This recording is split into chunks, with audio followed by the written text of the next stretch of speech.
What's good, Internet? Welcome to Waypoint's ongoing Day Something Holiday Spectacular. I'm also Walker, joined in the studio by Rob Zachney. Merry Christmas. Thank you. Patrick Klepek. Happy holidays. And I froze. You'll shoot your eye out. Yep, got the hole. That's it. That's how it finishes. This was the Dark Souls one. I was looking, am I on this? I'll be here. I'll be here, I guess. I am smiling beatifically upon this discussion. Yeah, so, oh, wow, you're in the pose. Posing like Jesus, the Jesus of Dark Souls, Rob Zachney. We are, Does that mean he died? not the Dark Souls of Jesus, that's You different. use Son of Man's kiss to kill The rules as I understand them. Yeah. Patrick, I learned this after the fact. I learned this after it was decided. Is that I know we're a five-star runtime podcast, as we know. But Patrick, you have decided. This is a website that the reason we did Monday and Friday podcasts was so that we could do shorter podcasts. And instead, you took my idea and then just did two really long podcasts. Yeah, God, that's right. That's true. Oh, it took time. It grew. It did. Like a little baby. When it was just you and I, those were like probably hour pods. A little baby. And now it's like, so like when the chest burster launches out of the chest, it's tiny. It's tiny. And you're like, this seems like could be a problem, but probably manageable. I bet that cat. And then our podcast molted. No. Yes. Now we are. It is a fully fledged xenomorph crawling on the ceilings, acid blood dripping down. And so the idea came up with most of it because I think it'd be a fun gimmick because these podcasts have gotten so out of control, and also because we have a limited window and we're trying to get stuff done so people can have breaks for the holidays. Is that we're limiting ourselves to a 30-minute discussion over a course of a number of topics. That doesn't include right now. Yeah. There is a moment where 30 minutes starts. Yes. And then Cado it also doesn't include the Death Stranding spoiler cast, the Fire Emblem spoiler cast, correct, or the Game of the Year discusussions, which took 2 days, which took us 8 hours to record. Those would be unfair restrictions. But something like Dark Souls and some of the other ones we're doing. Can I shout a game out that we missed yesterday, even though they might not hear that one until tomorrow? Sure, yeah. Devotion came out this year. Okay. The horror game. Oh, yeah. I never played that. I watched, not many people got a chance. Not a lot of people got a chance. There are means. There are means, and I'm going to say you should take the means. Yes. I don't think that game is going to get released again. That game you should go support the developer by picking up their other game. Yes. Detention, yes. Which I've also heard is fantastic. I watched a couple of friends play through Devotion for Halloween around that time. I guess it was actually a little bit before that. But that game is fantastic. It is very sad.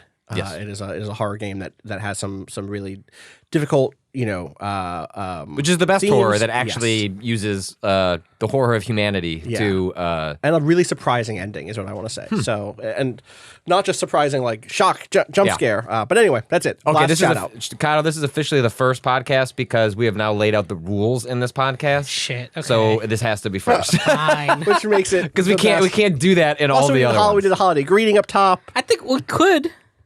We probably should.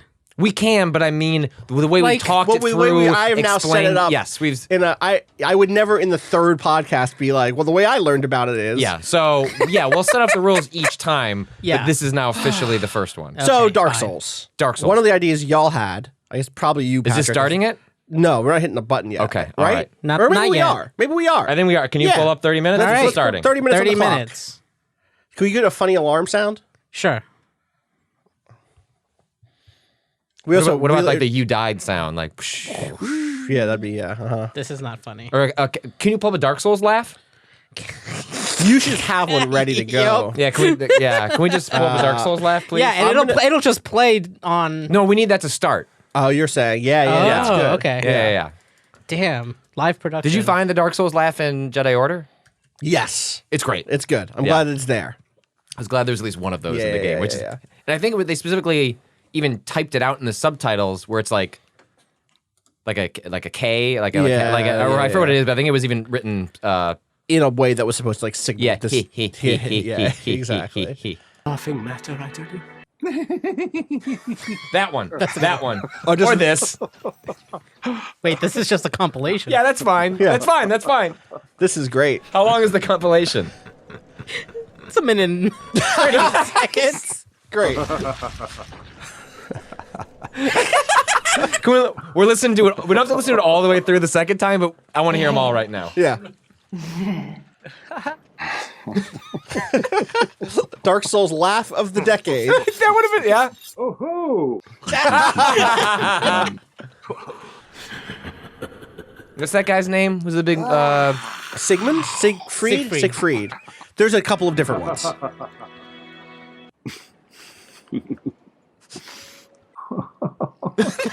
That's one of my favorites because it's in the helmet. I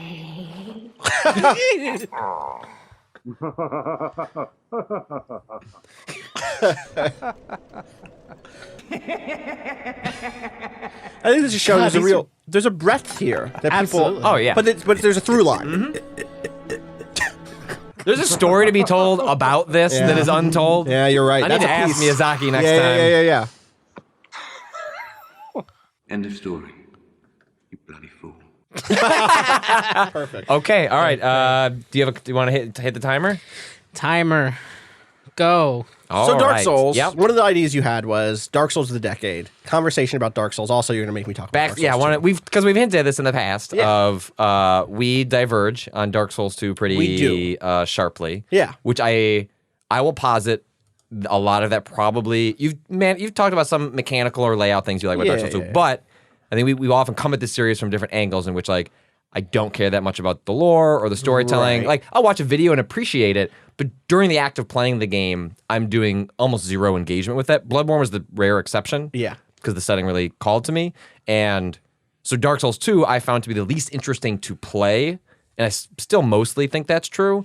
But I know that you also think that the story of Dark Souls 2 is fantastic. Well, I think that that is a huge part of it. I think there's so many different ways I can talk about this, because I can talk about this in a positive sense, which is to say a way in which I'm just talking about what I like about it. There's also a version of this conversation where I get very defensive or very like responsive, which is like I know why people don't like Dark Souls 2, and those reasons don't bug me, right? But let's start with stuff I like a lot, and I think the story stuff is a huge part of it. Dark Souls as a series is a game about cycles. Dark Souls 1 sets up that there has been one big cycle from the time of the ancient dragons and blah blah blah, and then Gwyn, and then like, okay, are you going to continue the cycle, right? Dark Souls 3 is the whole premise is like, can we end the cycle? Yeah. The thing I love about Dark Souls 2 is in terms of narrative is like that is a game in which you see the cycles, right? Like there are, just like in Dark Souls 1, there are 4 major bosses that you have to go do to advance the plot at a certain point, and each one of them is very clearly a reinterpretation or an echo of a major NPC from the past, from Dark Souls. And I like that stuff already. The stuff that I end up loving about the story of Dark Souls, there's kind of two things. One is not even story so much as atmosphere and tone.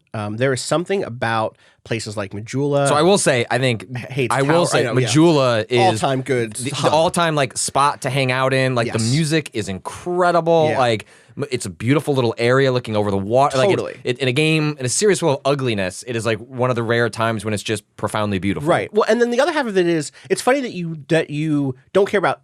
I don't think Dark Souls 2 cares as much about lore as it does about story. Dark Souls 1 is all about lore, and it's all about your character figuring out what happened in the past and then making this one big decision. Dark Souls 2 is kind of specifically about the kind of rise and fall of King Vendrick, who is the king of this land, who you read about in the histories. You learn about an ancient war he had with the giants. You go to the ancient war of the giants at a certain point, which is cool, and you find Vendrick. And that moment is like all-time moment of the decade contender for me. Do you remember finding Vendrick in that game? He's like, you find him just like in a basement. He's and in he's a really fucking tall. basement. He's really tall. He's like, well, he's completely degenerated. He's completely walking around in circles. He's an optional boss. He's an optional boss, but he's an easy boss. His foot just tries to stomp you. Yeah, that's he's lost but it's sad. His faculties. It's deeply sad. And he's a vision of you. He's like the vision of, if like Dark Souls 1's vision of like a cycle of ruin and violence is very mythic. You know what I mean? It's like, oh yes, the ember is fading, and should we extend it and extend the age of man, or should we enter an age of dark? Sorry, the age of dark would be the age of man. Should we extend it and continue in this age of gods and myths, or should we let it fall and enter the age of man, the age of shadow? And this is like, no. The way that ruin works on bodies is you lose track of who you are. You lose track of yourself in time and space. This ancient war and the kind of decrepit kingdom that you're in have kind of unsituated people from themselves. And if you continue, you're going to become king of this world, and eventually you're just going to be King Vendrick again. Right. That is like literally the cycle that is put in front of you. And that is a story that's set up by like at the very beginning, told to you as a character from this like cool fate winding witch woman. And like there's a story in that way. And so I think I just felt really connected to what the stakes of that game were in a way that was I like Dark Souls 1. Sure. That's the other thing. 100%. I like Dark Souls 1 a lot. So that's a big part of it. It's like I love all of these little, both the vignettes of the echoes of the past cycle stuff, the fact that like it kind of reduces down the mythic angle and kind of focuses on like here's a particular kingdom, here's what the effect of like it doesn't feel like you're reading out a book of a thing that happened. You're getting to experience. And you're also doing that a little bit, but going back and seeing that war is, and like that war is in a place you've been to in the future. That stuff is sick. I when you experience that in the game, it was like the game could like this series could be doing more things with its story that it often chooses not to. Well, and then it's funny, but could be more interesting if they engaged with other ways of storytelling. In a future podcast this week, you'll hear me say that Sekiro is Dark Souls 2 too. Sure. Sekiro does this exact thing. Think about all the times in Sekiro you go back in time to another place and relive out a war that happened in the lore. Well, and also it's one in which it doesn't sacrifice the sort of mystical qualities of what Dark Souls does with the storytelling, while also choosing to tell a very specific story. And I don't think lost that much in the process. No. Like there's so we much were about so worried about that with Sekiro too. Well, I think people don't know what it was going to, how it was going to pan out. And it turns out like it kept the kind of secret world building where like, do you want to engage with this? Do you not want to engage with this? But then brought along more people like me who's like, I don't want to sit and put together the item stuff. Yeah. Like, or it's more enjoyable to have that to be an addendum to the storytelling as opposed to you're going to not really understand much of the through line unless, I mean, there is like an A to B to C, but it's not doesn't have the same weight if you have to put it all together yourself. And I think Sekiro was like a really nice pairing of that storytelling style, which my guess is actually like closer to what they'll just keep doing going forward. I think Elden Ring is probably going to be a similar situation. I bet like it's a spectrum, but my guess is it's. I hope they bring character creation back for Elden Ring. I think they've said as much. But I think there's still a way to bring people along. Definitely. In that way. So another thing. So that is like the story stuff. I also do really love the gameplay. I want a 15-minute warning, Cado. Yeah, please. Never. Another thing in Sekiro. Sekiro is very good at one-on-one fights and fights against enemies who are similarly powerful as you. Or they are humans, right? Which is a lot of Dark Souls 2. Which is almost all of Dark Souls 2. Yeah. There are a handful of bosses that are like wild and do cool things and mythological, blah, blah, blah. But there's a ton of bosses in Dark Souls 2, and a lot of them are just people who fight in unique ways. Or fight this bigger knight. Bigger knight, or a knight that can, that has an axe instead of just a sword, There's whatever one it is. boss that I played most of Scholar of the First Sin? Scholar of the First Sin. Yeah. It's the optional boss. Which you shouldn't play, by the way. I know. Yeah, well, you mentioned it in a different podcast, but we have to restate it here. Scholar of the First Sin is a re-release of that game with all the DLC, which is like nice that's there. But they moved all the enemy placement around. They changed they fundamentally changed it's a remix. Right, it's a remix, which is dope. I like that exists.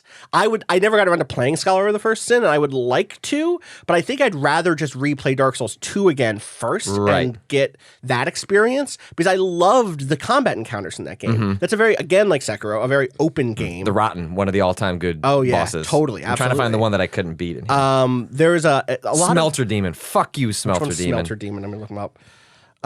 There's a lot of open spaces in Dark Souls 2 where instead of just being like, Dark Souls 1 has a lot of, and Demon Souls also has a lot of like narrow hallways, very funneled corridors. Very funneled corridors. They're open spaces, but it's a rarity, so that when you do encounter that, it's special. Like it's that the boss who's the big, thing that flies through the air. Like the moment you see an open space, it's an uh-oh. It's like, fuck? Whereas here, there's a lot of open spaces, but there is a sort of soft pressure on the way you're supposed to move through them. You'll come to a big open area, and there will be a couple archers in the distance. There might be like a really tough knight in the middle who will activate if you get near him, and then like 2 or 3 other people who rush you or something like that, right? And it's like, okay, well, like, how do you want to go about this? If you want to rush to those archers, you might activate the knight in the middle who will then be added to that big boss fight, or not the boss fight, but into the big group fight. Right. There's a lot of group fights in Dark Souls 2. There's a lot of like you're overwhelmed. It is the game that taught me it was okay to unlock. Yeah. Through almost all of Demon Souls, except for a couple of bosses. I mean, generally, and for all of Dark Souls. Like, you are almost always in a better position combat-wise to not lock on, but spatially it's a comfort, it's a safety blanket. Yes. You know what I mean? It's like, okay, I'm facing the right way, and I know that I'm not gonna like fall off the edge of the world. Right. It makes it easier to roll and generally you are put at a combat disadvantage because you're going to get hit more often because you just are too laser focused. Well, and that is the other thing that happens with the enemies in Dark Souls 2 is they all demand something different from you. And I played a lot of Dark Souls 1 and a lot of Demon Souls the same way, which was shield up. And this is like the Bloodborne thing again, right? Shield up, sword in my hand or axe in my hand. You play a soldier. You block a knight. I sidestep around you. I hit you in the back with a backstab. I roll. You got to keep the medium roll so that you can wear decent armor. Yeah, exactly. But a lot of enemies in Dark Souls 2 are like, no, fuck you. You're going to backstep around me. You're going to sidestep around me. I'm going to literally fall. I'm a big turtle knight, and I'm going to fall backwards on you. Or I have a secret weird alcove in my back that opens up and fires a spider web out or whatever. You know what I mean? Like, there's all sorts of counters to those traditional play styles. And I just found myself when I played that game, that's the first game that I played through with a dual-handed in that series. It's the first time that I felt like I had to learn how to parry. And it rewards parrying. It makes parrying very obvious. It makes in terms of when you've done it, whereas in Dark Souls 1, there's a lot of but it's too late. I can't step in and get the hit. I fucked up. And then it also just there's a degree to which it was the first time that the world felt. And so, okay, one of the big things people love about Dark Souls is the interconnectedness of Dark Souls. I think that's overstated. People love it. I know people love it, but I think it's overstated. I also think that being, when we did old podcasts, I think when we did What is a Souls like? How do we define it as a genre? I think a lot of people would put that as a bullet point. I don't know that I would. Me too. I think that's more a thing they have done, but I don't know that it's intrinsic to what makes it special. Right. It's special about Dark Souls. Yes. And also isn't that special to me because it falls apart at any prodding. It's true that there is if you look at the 3D map, it does all fit together. But the Undead Burg is not... Geographically, it makes no sense. It makes no sense. There's not a city. They just stitch together levels and they stitch them together well. Nice work. But then you get... a Fallen Order that I think misunderstands how it uses it. Totally. And then it's not so much the Fallen Order does a goofy thing where it says literally unlock shortcut. Yeah. It's more that it misunderstands how the series has deployed shortcuts, right, and then doesn't follow that through line or that design philosophy. Dark Souls 2 dismisses it entirely. If you look at a 3D map of Dark Souls 2, it Well, it's a hub and spoke game. But it also, if you tried to overlay all of the maps, they just don't work. The famous example is you go through whatever the poison windmill area is. Yeah. And then at the end, you climb the windmill. What an ugly area to look at. It's hideous. That's my one of my least favorite areas in terms of visuals. It's hideous, but not even Blighttown hideous. It's not even trying to be the ugly place in that game. No, this game also has a fascinating production history, right? I think part of what I like about Dark Souls 2 in a broader sense is what it represents, which is FromSoft struggling to make a sequel to an unexpected. Dark Souls was a blockbuster hit relative to FromSoft terms. Oh, absolutely. It's put them into a different stratosphere in terms of what was expected of them. You go read the history of this game, it was essentially most of the game tossed out, redone halfway through. Miyazaki wasn't, it was handed off to people under him. This was meant to be hey, you guys do the sequel. Miyazaki's going to go off, and I guess he was doing Bloodborne at that point. It's a messy game, and I think the messiness is present in the game. In some ways, it's probably responsible for some of the things you like about it because 100%. It's messy. Yeah, absolutely. Of course, I like messy things. I like ambitious things. And I like things that try to embrace messiness thematically along the way. And so the fact that it's a confused sequel, and that's part of its charm. But it's also a sequel about confusion. Right. It is explicitly a sequel about the ways in which you lose touch with yourself, the ways in which an empire loses touch with the people within it. It is not a mistake that you take the elevator at the top of the windmill, which one is already a goofy fucking thing, and then you go up and reveal yourself to be in a new lava world above the clouds that is not connected to the ground in any way. They didn't fuck up. That wasn't a cinema sin. You know what I mean? That was a decision about the surreality of imperial spaces, of this kingdom that's fallen apart. I mean, that's always a big case I've always made with this privately to people is that Dark Souls 1 is a game about time and space is situated and still. Okay, here is the world, and you kind of get a cross cut of it through time in terms of like seeing different eras of it because different places are in different degrees of disrepair. You see two different versions of Honor Londo. Like there is a sort of like, but the space is stable. You know, Dark Souls gets timey-wimey, but it doesn't get spacey-wacy.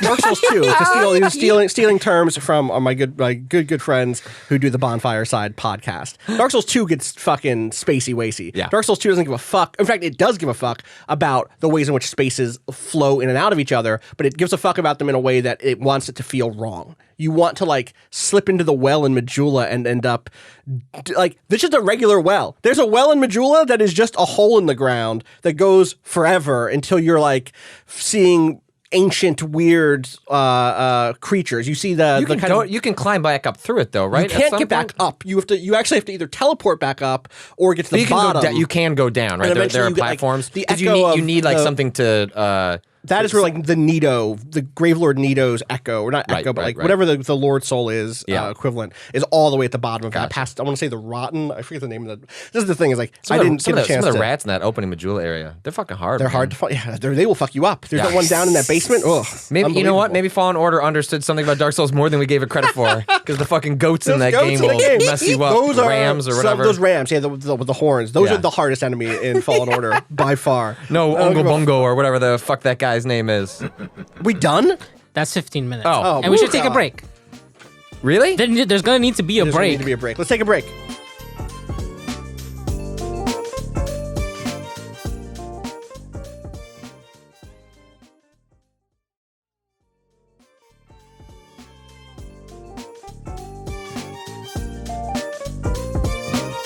All right, we're back. Oh, right, because we need ads. We need ads. That makes sense. Yeah, okay, we're figuring it out as we go along. Yeah, yep, exactly. Is there a reason you wanted a 15-minute break? Are you like, you just wanted to know, generally? Okay, yeah, I just wanted to get a sense. So that I don't want to just talk about Dark Souls 2. No, exactly. I just wanted to like. But those are the big. That's the big reason I love Dark Souls 2. Right. I love the combat. The last thing I'll say about it is I think there's a real diversity of builds. I think that the all of the different covenants you can enter are all really interesting, and it's where they started to really experiment with that stuff, which they would continue to do in all the rest of their games, or not Sekiro, but all the rest of the Souls and in Bloodborne. And then the like I said, the diversity of builds thing is like. One of the reasons why Dark Souls 2 is a really popular game among PvP players is there's lots of ways to play Dark Souls 2. Yeah. And so like that's it's more balanced in that way, whereas like part of the charm of Demon Souls and Dark Souls is how much you can break them with like their different magic systems, Demon Souls especially. And I've long advocated if they're actually going to remake that game, keep that shit. Yeah. I don't actually know if I want them to balance that out, because I played Demon Souls and was a magic user for the first time because I was playing Demon Souls and I was like, I'm just going to do something different. And people were so mad when I streamed it because they're like, oh, you broke the game. I was like, fuck you. Like, I just want to see what it was like. And it was a fascinating way to play the game long range. Yeah. When it's just, I never don't engage with the game that way. Totally. So it's like some of my favorite NPCs are in Dark Souls 2. There's like that cool scholar who's from a kingdom that no one even remembers the name of. He's like so far out of his place and time. There's the like masked kind of duelist who you meet a bunch of times. I love those characters a lot. There is a game about kind of spatial breadth instead of spatial continuity. Three Sentinels. I'll say like that. I like Three Sentinels. So do I. Okay. Because a lot of people don't. It's really tough. Yeah. You can cheese it. You can hide in a corner and just whack at their knees. Yeah. But that was an instance in which it went against my broader criticism of the overuse of dual enemies, where it seems to have become a trope, because by virtue of literally just doing one more, like it changes the dynamic of those enemies because they can jump. Well, and so the thing they can scale in that room in a way that it's not just like big two lumbering dudes coming at you. Do think, or even O&S, right, is two fundamentally different enemies. That's part of what makes that being two so special, is that you have a big lumbering oaf and then this just super fast lightning spear that is just will fuck you up. But the thing is, by including more multiple enemy fights, what Dark Souls 2 does is enable other builds and other strategies to be viable. Sure, yeah. To be preferable in those situations, to make you mix it up. Like, so again, there's the first time that I used I double-handed like a greatsword or whatever in those games, almost all the way through once I understood my build, was I wanted that ability for those big overhand slashes, for those big wide slashes to hit multiple enemies at a time to fight bosses like the congregation. And some of those things, the funny thing is like you end up looking at Dark Souls or especially Dark Souls 3. I was going to say Bloodborne a little bit, but I have no idea what the development history was there. There was such an overlap. They released kind of only a year apart. Project Beast. Yeah, Project Beast. That was like, who knows what they learned from one to the other. Right. But the thing I will say is I think both Dark Souls 2 and Bloodborne are both trying to address the same basic issue, which is everyone plays Dark Souls the same way. Yes. And Dark Souls 2 does it by trying to open up inside of the same basic and structure. without rejecting a certain place. Right, without saying you can't do. Bloodborne just that is says exactly it. You can't do this. Right, it makes fun of you. It gives you that crummy wooden shield, which is extremely funny. And there's like some line on the wooden shield that is like an insult. It's basically right? like for cowards. Yeah, basically. And you can't use it. Like I mean, you can you can just like anyone does anything in Dark Souls, but that's a roundabout way of like saying like actually. Because like I played Dark Souls 2 again, same way that I played Dark Souls because I could and I don't play them multiple times. Had I done that, then maybe I'd something different. But that's what I liked. Maybe I think it's a huge part of my like attraction to Bloodborne is because it said no. Like it said do something different, and specifically was addressing the way I played, which is how everyone played. This is why I want everyone. I didn't.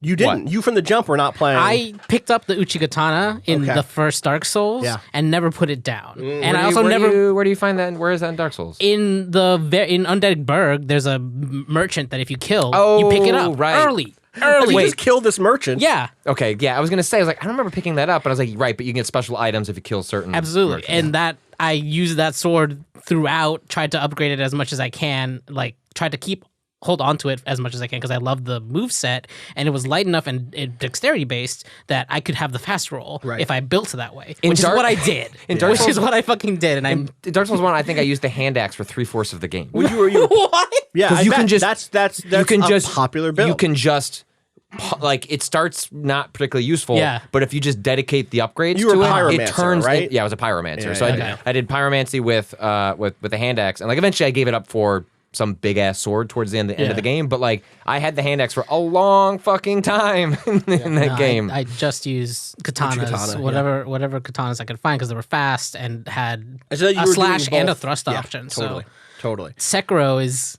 my favorite fucking no shit because that's how I wanted to play those games forever, and the whole posture system was just an added bonus of like being the kind of speed I wanted from that game always. Like I still enjoyed Dark Souls. I never played 2. I only played 1 and 3. Don't play 2. Everyone who liked Bloodborne or after playing Bloodborne and Sekiro, I want people to go back and see how they feel about Dark Souls 2. They might still hate it. But the thing is like you may learn certain lessons of play that will change your experience with Dark Souls 2. Dark Souls 2, the criticism of it has softened so much over time because it was I don't think people knew what they wanted from a sequel. Yeah. And then this game didn't surprise. Like it was a weird, it came at a weird time in a weird space for people at a weird spot for FromSoft. Now I think it's like genuinely like not beloved, maybe, but it's liked. It's not seen as like. It was also well reviewed at the time. Yeah, absolutely. It was one of those things where it was like, NeoGAF. Hey man, they changed the lighting effects in that game. Oh my God. Remember they that? Did. I do remember that. It did look better though in the earlier dope. builds. I would have loved that. But of course it did. But like it turns out, developing games means learning. Sometimes you don't have the resources to pull something off, right? Because a console can't do it. Like my guess is that was just a PC build thing. Yeah, and of course. And I wish it was in the PC build still. In fact, there was lots of stuff with torches in that game. It's like this used to be a bigger, more important feature, didn't it? I think that was part of the theory of like why it was like there was some torch tech. Yeah. Totally. TT. And it's fine for as always. Like I think people are allowed to have their taste. Sure. But I know mine. But I think more interestingly in this conversation is like 10 years ago, Demon Souls came out. Is it really 10 years? I think that's correct. I want to say it's 2009, February 2009. 10 years later, a Star Wars Demon Souls game came out. Yeah, that's crazy. It's unbelievable. Like, and obviously there are important differences. We've talked about the differences there. But in terms of the way Demon Souls was received by the widest audience, that was like, this is a bad game. This is janky. This isn't responsive enough for me. This is too punishing. It was legitimately controversial that GameSpot gave it its Game of the Year. Yeah, it was like what Kevin Van Ord. Who else was? Greg Kasavin was a big advocate. Yes. But like that was like shout outs to that team. I mean, it's hard to be like controversial with like your Game of the Year pick. But like that was like a big deal back then because that game didn't review well. People didn't understand it. It was an outlier, and it's hard to like outside of like there's obviously Minecraft. Like, yeah, I think it's had like some of the most profound influence on wide kind of AAA, at least but not even just AAA in terms of doing some of the groundwork, coming up at the same time as the kind of roguelike boom. People learning different relationships with loss in games and like failure. And also this was an era when you had like folks like Cliff Blazinski talking like Gears of War and saying like, we always want you to see the stuff we built. Yeah. And like Souls, one of the things that's actually lost about what's actually I love about the series is that intrinsic to we're okay if you die, it's also like we're okay if you don't see shit. Well, it's also like you can miss whole area. Like in Bloodborne, like Canehurst Castle is totally optional. You just might not see it. It's one of the best areas I know in the people, game. especially when I reviewed the game, people were just like, "The fuck you talking about? There's a castle." Like, yeah, you got to get a ticket and you get on this thing and the like carriage, and the whole series often has just completely missable or optional things, and like I consider that to be like sort of fun. Like it isn't necessarily. No, you're totally right. Not that you won't see an area, but just like it's okay with you. Not seeing like absolutely. There are optional bosses. There are the way quests are designed that are like you need a wiki to follow some of these. Yeah, some of that's I kind of with some of that stuff I had an option to flip on. but some of that stuff it emerges from that same ethos, right? Which is like we're putting together a world that is messy and that is like not. Like it is wikiable, but like it is not necessarily. You're meant to miss it. Yeah, like that. Again, thematically has been part of what these games are about. Is about being overwhelmed in a world that is big and hostile and beyond the point of like not just like simple communication, but like all of the structures that would allow people to live in this world and and have a convenient life are gone. They've been ruined. The roads are destroyed. Bloodborne's the only one. Well, Bloodborne and Sekiro are both games in which you actually get glimpses of like civilization and living, how people live, and which is part of what I like about both those games. Like I like the apocalyptic nature of Souls, but it's also nice. Yeah, even just for the grounding of the storytelling to like it's convenient to just have everyone gone, but it's nice to like have people or some sense of civilization. Like, I like again, Majula feels like that. Yeah, it feels like a place. Little shot of like, oh wow, cool. This is you know what people actually live here. This is my hometown. You know what I mean? Yeah, exactly. I can't forget this. What is your favorite Souls game? We only probably have a few minutes left. What's the timer? 5 minutes? Right. Oh, we're good. It's Bloodborne. Far and away. Like, the aesthetic, the mechanics, just everything about it. Did you go back and do the DLC stuff? Yeah. Oh man. So I remember when I did the DLC because I reviewed it for Kotaku. I beat that. I reviewed Bloodborne, so I beat it. Got New Game Plus. The DLC came out like a year later or 9 months later, and in traditional Souls fashion, like the DLC picks up some ways through the game. Right. You don't just play a separate expansion. Yeah. So I had to play the old hunters on New Game Plus, which means I had to like spend like a couple of hours just grinding to like just bring my base level. So it's why I had to summon for Orphan Kos, the final boss in that, because I was just like I was still underleveled. I was just frustrated, so I just summoned and beat the game. But yeah, I mean the highs in Bloodborne, like I will never forget getting kidnapped. Right. Like getting hit by one of those masked motherfuckers, and it's you think, oh, I'm dead. Like I'll restart. Where the fuck am I? Cutscene, and now I'm in this weird dark place with lamps everywhere. It's just such and especially when I was reviewing it, and I was just like, what the fuck? I don't even have anyone to ask. Right. Like, what's going on? That when the amygdala pickup, the similar thing of like you're walking, the hand pickup, and then well, actually, it's not even a hand at first. Remember, at first it's invisible. Yes, and then later through the game, you get the ability to see what was around you the whole time. And you're like, oh my god, there was a fucking Lovecraftian creature just hanging out. Look, the best Lovecraft game in 10 years was Bloodborne. That's probably true. I'm not ready to say it, but it's probably true. In a video game? I'm trying to think if there's anything else but my answer is probably in some indie space, but like nothing. Yeah, comes sure. to mind. But like you're saying, compared to Sinking City, the Call of Cthulhu game from a few. And also, last year. I haven't read too deeply on like the mythology, but like I've seen like people like Dia talk about like how it engages with that in a way that is really interesting. Yeah, definitely. So I don't know. So you're Dark Souls 2. I'm Bloodborne. Dark Souls 2. What are you? Sekiro. Yeah, Sekiro. Yeah, I was pretty sure. 100%. Is that because I tried parrying in the Dark Souls games and I could never get the hang of it, and it didn't feel because every enemy is different and it doesn't communicate in its visual language. Like Sekiro makes that part of the design. Is like we're going to communicate parry to you through attacks. And not even just that, but like the posture system in general, the feeling that like what you're wearing down is their stamina bar, right? And the fact that it made the combat you are reacting to the animation but it feels more active than the reaction of like getting out of the way, because generally getting out of the way also means creating distance. But to play like a lot of those fights, backing off is the wrong call. Like you need to be in there and not necessarily attacking, but blocking, parrying, to pressing. Whittle. You need to be pressing. Yeah. And partly that, and partly also the way that I feel like it felt to me like they were on a different, like they had upped their game in animations in a way, the way that because they were all like kind of human, mostly human characters, the way that they reacted to different parries and different, the attack, the follow-up attack that Seven Spears does after you Makiri counter him. Yeah.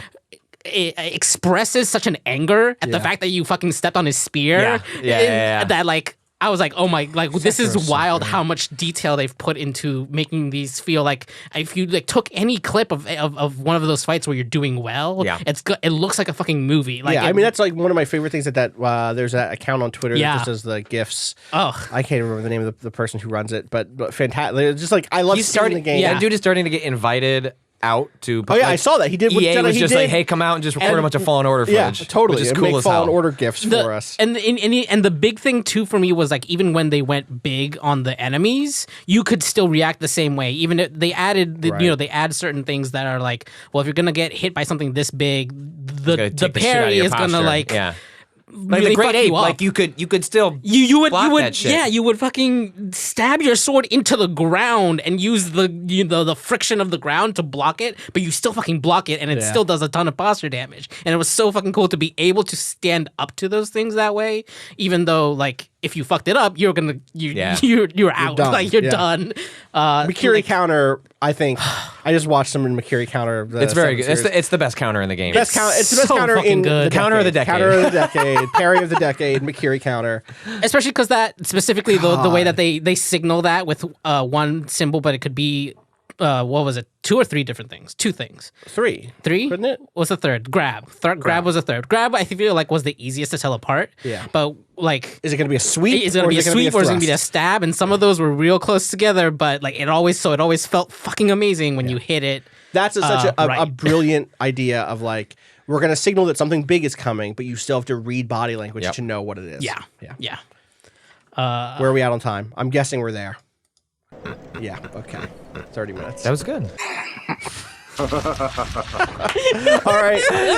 That is going to do it for us. Just let it play over the outro. Let it play. Happy holidays, everybody. We will be back with some other big, interesting podcasts the rest of the week, including Game of the Year, including, again, a spoiler cast for both Death Stranding and for Fire Emblem, and some other really big, cool things. I don't want to give a schedule. We'll just have to be surprised. Open a gift every day. Yay. All right, we'll be back. Fuck capitalism. Go home.